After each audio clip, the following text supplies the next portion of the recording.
Hi students, this is Alex here. இந்த ப்ராப்ளத்துல வந்து midpoints of the sides of a triangle கொடுத்திருக்காங்க. அதை use பண்ணி centroid கண்டுபிடிக்கணும். இந்த டயகிராம் பாருங்க. நமக்கு வந்து ஒரு triangle இருக்கு. இப்போ இந்த triangleோட vertex A இங்க இருக்கு, B and C இங்க இருக்கு. இந்த மூணு சைடோட midpoint. So இந்த AB ஓட midpoint பாத்தீங்கன்னா 3/2, 5 அப்படி கொடுத்திருக்காங்க. இது நம்ம D அப்படின்னு எடுத்துக்கலாம்.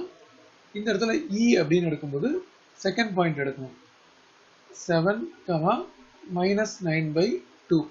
அதுக்கு அடுத்தது இங்க F 13/2, -13/2.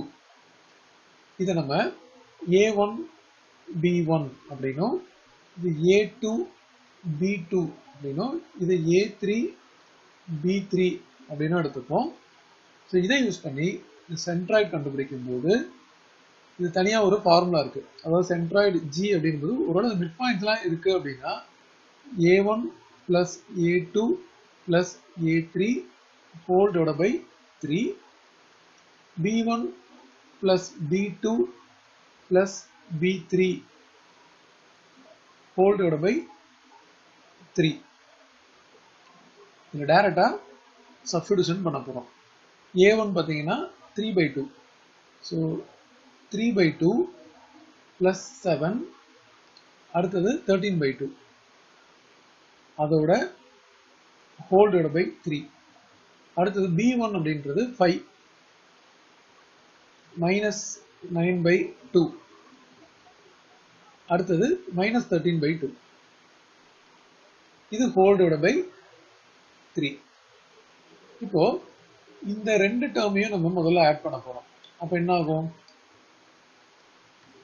3 plus 13 16 ஆயிடும். 16/2 plus 7 அதுக்கப்புறம் divided by 3 இருக்கு. கமா இது ரெண்டுத்தையும் ஆட் பண்ணா 5 minus 22/2 அப்படின்னு வரும். whole divided by 3. ஏன் இந்த குரூப்பிங் அப்படின்னா நம்ம இது 2 ஆல டிவைட் பண்ண முடியும். ஸோ இது 8 plus 7 divided by 3.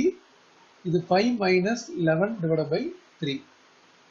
மறுபடியும் இந்த G அப்படின்றது இது ஆட் பண்ணா 15 divided by 3. இது வந்து -6 divided by 3. ரெண்டுமே 3 ஆல டிவைட் ஆகும். ஸோ 5, -2. ஸோ கொஸ்டின்ல அவங்க கேட்டிருந்த இந்த சென்ட்ராய்டு அப்படின்ற பாயிண்ட் வந்து 5, -2.